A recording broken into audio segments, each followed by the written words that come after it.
Hey Seeker, I'm Bronya from Wild Lotus Tarot, and I do believe this is the first time that we are meeting face to face. I've wanted to give this face to camera thing a go for a little while, guys, but I had been putting it off, and the main reason is because I'm really shy. It's kind of out of character for an Aries. I do find myself in these positions where I need to step up and lead at times.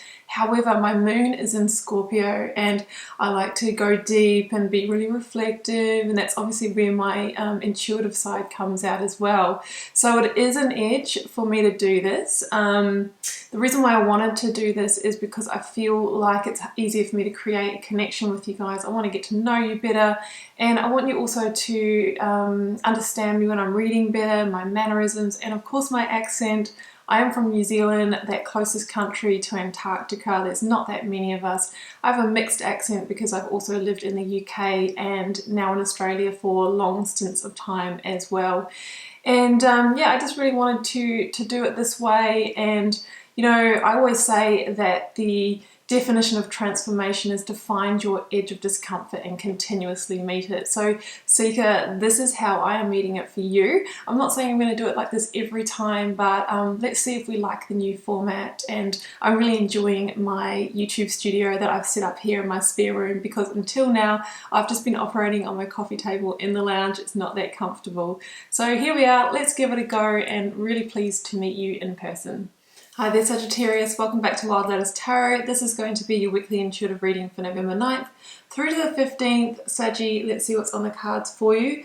I will be getting started here with the Work Your Light Oracle by Rebecca Campbell, then drawing you an overarching tarot card from the Moonchild Tarot before getting out the tarot aspects with the Rider-Waite here.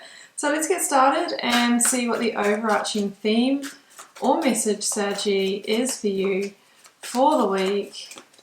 Let's see what we have. Oh, you're already doing it, Sagi. Stop overthinking and keep facing your true north. So this is a confirmation that maybe the actions that you have been taking lately are in the right direction. But what I also see when this card comes out is somebody who has reached a critical threshold. You know, maybe you've kind of reached that stage where I need to take a leap of faith. I need to take the plunge. I need to let something go. You know, what do you need to do, Sagi, to take the next step towards where you want to go? So that just could be the theme for the week. Maybe you have arrived at that place where, you know, you just need to feel the fear and do it anyway. Let's go to the Moonchild Tarot and get out your overarching energy from this deck.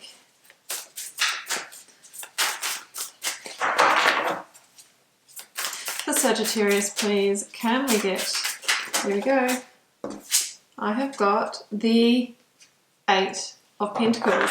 Now, the Eight of Pentacles is known as the worker card, Sagi, but it's hard work, but it's hard work in the right direction, because it's generally an energy of carving out your own path and being really happy with what you're getting back from it, feeling fulfilled in your work or the steps that you are taking towards a goal.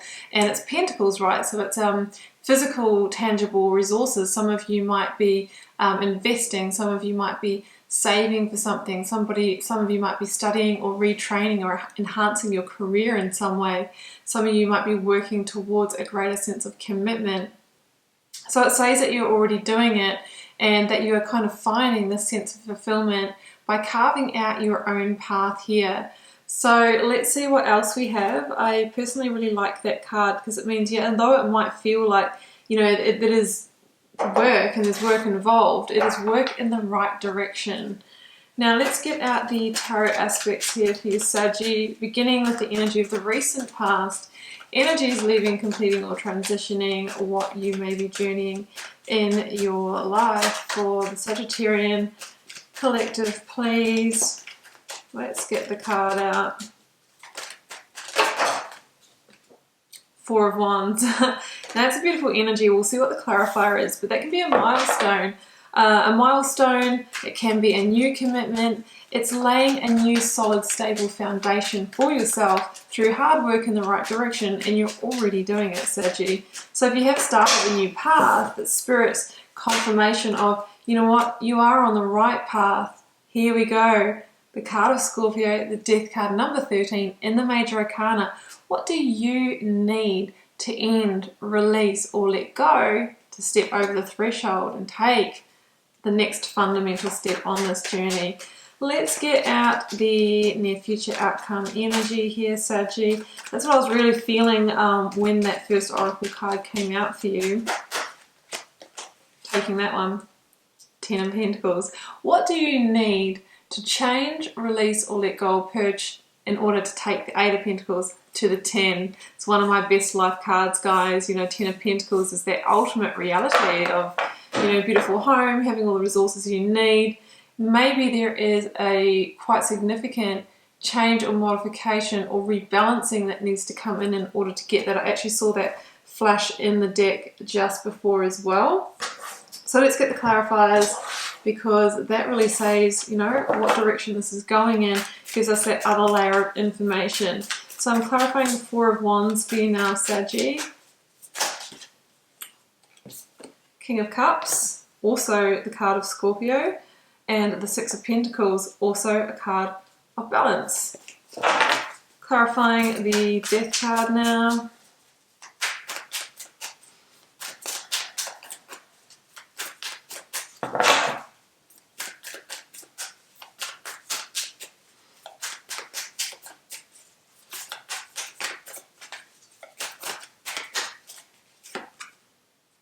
Seven of Wands, yeah, has not been without its hard work. Let's get the clarifier for the 10 of Pentacles. Yeah, I think it's you're feeling quite challenged about this. It's not a final step, but it's a key step, a key milestone towards your fulfillment. It might be that you need to leave a job or leave a previous relationship or something like that. The Lovers. Yeah, there could be a really big choice that is involved in this. I've got the King of Swords, the card of Aquarius, at the bottom of this deck as well. Okay, Sagi, well, let's just jump straight in. So in the recent past leading up to now, well, you know, we've got 2 kings here. There could be 2 people in your life. There could be 2 people that you have had offers from that are fundamental in this situation. I am kind of feeling like in order to step over that threshold, maybe you need to disappoint one person in order to, you know, please another. And of course that could be in a work situation, telling our boss, mentor, or manager that we're moving on, and then obviously moving on to another. That could be one situation for some of you. Again, you know, you might be looking at difference between investments or buying houses here, because I'm just looking at the energies here, lots of Pentacles and the 10 of Pentacles, and of course that's weighing up options too, that you're going to have to deal with 2 different parties. Could be 2 different parties in relationships as well. That's if these are actually sort of people or entities. It's something I am feeling. Other than this, I mean, you know, Sagi, you're really being called to step up into King energy, and King energy is authoritarian, it's mature, it's dominant, it's sophisticated, it really sort of knows where it's heading, it's very grounded. And here we have both the King of Swords and the King of Cups. The King of Swords is that encouragement for you to see the big picture of where this is going. Yes, you may have arrived at a sticking point or a threshold. However, you know, keep the big picture in mind as to why crossing this might be important to you. We might need to let someone down. We might need to let someone or something go. We might be journeying a little bit of, you know, grief or sadness about, you know, letting one thing go to move towards another. But it's a fundamental part of the journey, and the King of Swords keeps that big picture in mind, because he or she knows that, you know, this is the process of, you know, of alignment, right? It's not always easy, because we do need to move away from things sometimes. And the King of Cups for me is that reminder that you are moving towards living from the heart. You know, that's what the King of Cups does, you know, illuminated in the heart center there as well. And it's really saying that as you go through it this week, or whatever this key milestone is along the way, just to keep your sense of empathy and compassion, approach it with emotional intelligence, put yourself in the other people, you know, people around you, their shoes, and see things from their perspective as well. Keep your communications heart-centered, open, honest, and authentic as well. So that's what the kings mean for me there. They could be people, or they could be you working with those energies. Now, we've got the Four of Wands and the Six of Pentacles here. So it really says to me that whatever this journey is yet that you are taking, you are moving towards a place of greater balance and stability in your life. And the Four of Wands in particular is about laying a strong foundation.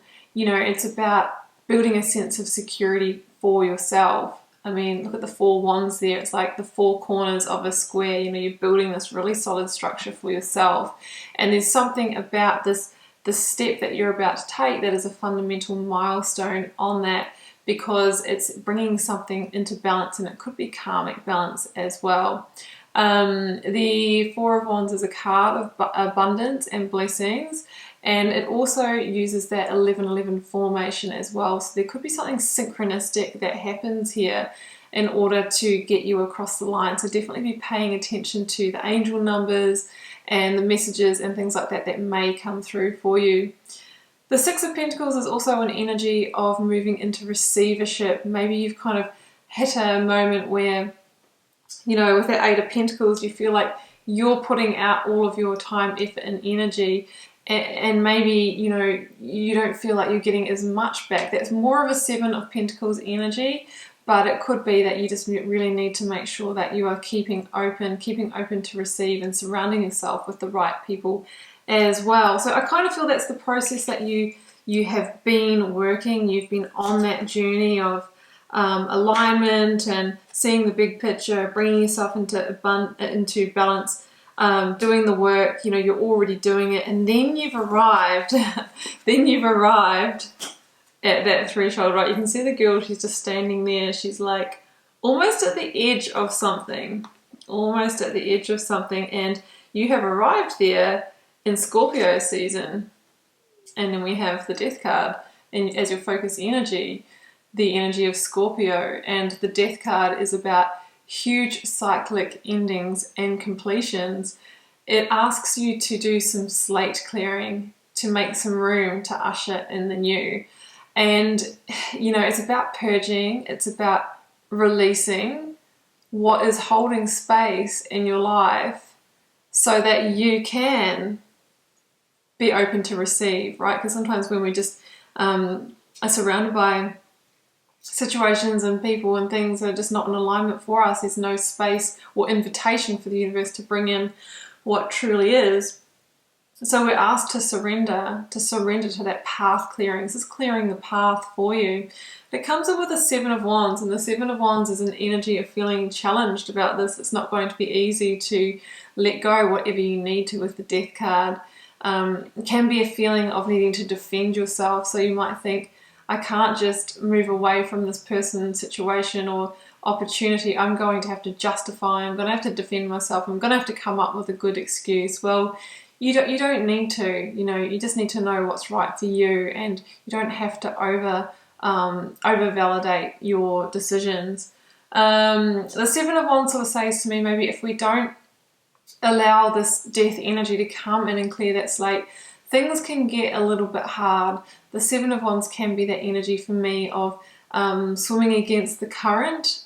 The death energy wants to take you in a different direction, or wants to continue you on this path. It doesn't want you to stop at this threshold. Stop at the threshold and we might stagnate. It says keep going with the current, but there's something to be purged, something to be released. But in the Death card, we see that the sun on the horizon, you know, there is a new dawn, there's a new day, there's a new cycle just waiting to burst on in for you. So make the space for it. Yeah. It just kind of ramps up. Justice, the card of Libra in the Major Arcana. The Lovers, the card of Gemini in the Major Arcana. Now, the Lovers, Yeah, you could be dealing in soulmate, karmic partner territory. That could be one of the, you know, decisions of stay or go in this situation. However, the Lovers is also a big card of choice around matters of the heart. And Justice is a card of arriving at a time in a situation where something's got to give. A change, you know, a modification, an adjustment needs to happen in order to bring it back into balance, because it's saying it's a little bit out at the moment. So where do you need to bring things back into balance here, Sagittarius? Where do you need to make a heartfelt decision that is going to get you over the threshold and keep you going in the direction that you want to go? This is about karmic balancing. It's also number 11 in the major arcana. So we've got the Four of Wands, which has the 11-11 formation. And we've got number 11 here. So you could look up that angel number because, you know, that is fundamental for you. I think that angel spirits, guides are trying to get your attention here and say, you know, it's time to surrender to this change that's upon you. And especially if you're seeing that number as well. So it is justice time. And for some of you, this will be, you know, legal matters, you know, seeing what your rights are. You might be entering or leaving a contract, or entering or leaving, you know, a legal, you know, marriage or something like that as well. So that's just for some of you. But what I really see here on the other side of all of this, and I feel this is, for me, this is the outcome energy, is the 10 of Pentacles. Sometimes we need to release to gain, to go from the 8 of Pentacles to the 10. Currently we're in the 8, and the 8 is we're working for it. We're working for it hard, and we're carving out the direction. We're having to face the gritty stuff, the releases and the alignment, and, you know, lining things up, and maybe studying and working, and you know, dealing with our commitments and all of that sort of thing. And Spirit is saying that if you keep working that process, you're not too far off getting to the point where you're at the 10 of Pentacles. And for me, the 10 of Pentacles is where it's all kind of organically and effortlessly flowing. The Pentacles are there. Maybe you've built something that is just keeping on delivering the financial wealth. You've got the home. You've managed to turn a relationship into a life partnership, and, you know, you're living this beautiful best life reality. So it's saying that it is in your conscious awareness, Sagittarius, and is really, I think, one big step, one big decision, one big justice away. So you just need to keep working with the process. And if there is this week something big that you feel like you need to, you know, release or let go and move away from, or two opportunities that you're weighing up and you're thinking, I'm going to have to disappoint somebody in order to take the other one. This is your life, so operate for you. And yes, sometimes people will be disappointed with our decisions, but our life purpose is not to please others, is what I'm feeling here, Sagittarius. So moving on to the next stage, absolutely beautiful energies here, and I do wish you all the best with it this week, Saggy. And do keep in mind this is a general reading for the collective, so it won't be everybody's reading in its entirety. And some weeks it's your reading and it just resonates, and other weeks it just doesn't resonate at all. I believe the reading reaches the person that it needs to in the time that it is meant for them. Do leave me a comment if you're called to share as well, Saggy. I read them all and try to respond to as many as I can. Helps me get to know you guys and connect with your energies, and I will see you back here for another reading next week, Saggy. Bye for now.